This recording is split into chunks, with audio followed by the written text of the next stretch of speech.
It was the dead of night, and the small town of Willow Creek was wrapped in an eerie silence. The only sound was the occasional rustling of leaves as a cold breeze swept through the empty streets. Most of the town's residents were fast asleep, unaware of the strange events unfolding just outside their doors. Lena Johnson was wide awake, sitting on her couch with a cup of tea that had long since gone cold. She had always been a light sleeper, and tonight was no different. Something felt off, though she couldn't quite put her finger on it. The stillness in the air seemed too quiet, almost unnatural. Suddenly, the phone rang, piercing the silence like a knife. Startled, Lena nearly dropped her cup. She glanced at the clock on the wall, 12:15 a.m. It was unusual for anyone to call at this hour. Her heart began to race as she reached for the phone, her hand trembling slightly. "Hello?" she answered, her voice barely above a whisper. There was no response on the other end, just silence. For a moment, Lena thought it might be a prank, but then she heard it, a faint, raspy breathing, as if someone was on the line but couldn't speak. A chill ran down her spine. "Who is this?" she asked, trying to keep her voice steady. "If this is a joke, it's not funny." Still, there was no reply. Just the sound of that haunting breath. Then, without warning, the line went dead. Lena stared at the phone in her hand, her mind racing. Who could it have been? And why call at this hour? She tried to shake off the unease and decided to go to bed, but sleep was elusive. Every creak of the house, every whisper of wind, made her jump. Eventually, she drifted off into a restless sleep, but her dreams were filled with shadowy figures and disembodied voices. The next morning, Lena couldn't shake the memory of the call. She told her friend, Sarah, about it over breakfast at the local diner. "That's creepy, Lena," Sarah said, her eyes wide. "You think it was just a prank?" "I don't know," Lena replied, stirring her coffee absent-mindedly. But it didn't feel like a prank. It felt wrong. As the day wore on, Lena tried to put the call out of her mind, but the nagging feeling of unease lingered. She decided to do some research and headed to the local library, hoping to find some explanation.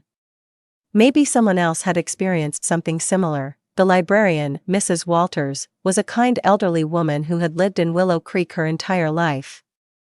When Lena mentioned the strange call, Mrs. Walters' expression darkened. "You're not the first person to get a call like that," she said quietly. "There have been others, always in the middle of the night, always the same eerie silence and breathing. But the strangest part? Those calls always seem to come right before something bad happens." Lena's heart skipped a beat. "What do you mean?" Mrs. Walters leaned in closer, her voice barely a whisper. "Some say it's an omen, a warning of danger. Every person who received one of those calls, something terrible happened to them shortly after." Lena's blood ran cold. Was the call a warning? Was she in danger? That night, she couldn't bring herself to go to bed. She sat on the couch, the phone by her side, her eyes darting to the clock every few minutes. Midnight came and went, and Lena felt a small sense of relief. But then, at exactly 12:15 a.m., the phone rang again. Her heart pounded in her chest as she picked up the receiver. "Hello," she said, her voice trembling. Once again, there was no reply, just that same faint breathing. Lena's mind raced. She had to do something, but what?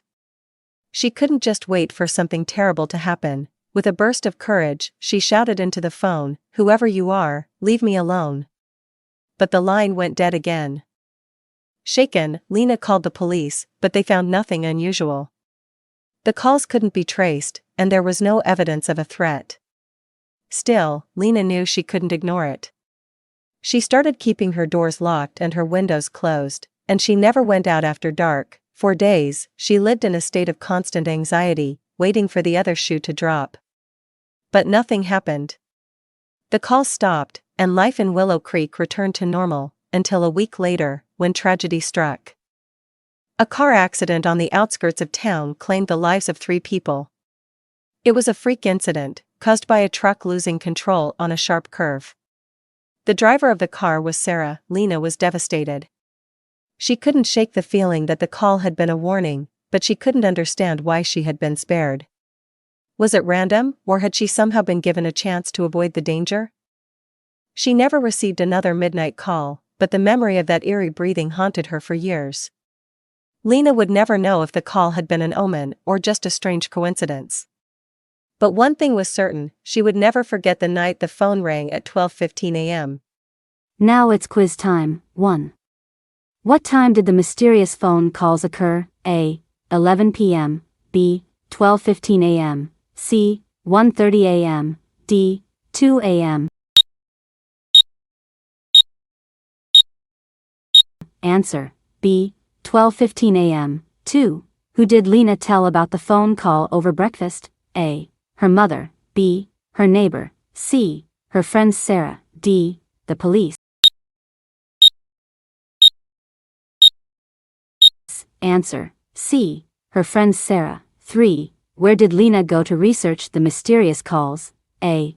The police station. B. The library. C. A coffee shop. D. Sarah's house.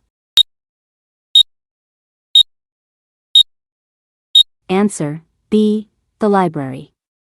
4. What did Mrs. Walters suggest the phone calls might be? A. A prank. B. A warning. C. A dream. D. A mistake. Answer. B. A warning. 5. What tragic event happened a week after the phone call? A. A fire. B. A car accident. C. A robbery. D. A storm. Answer. B. A car accident. Now it's vocabulary time. 1.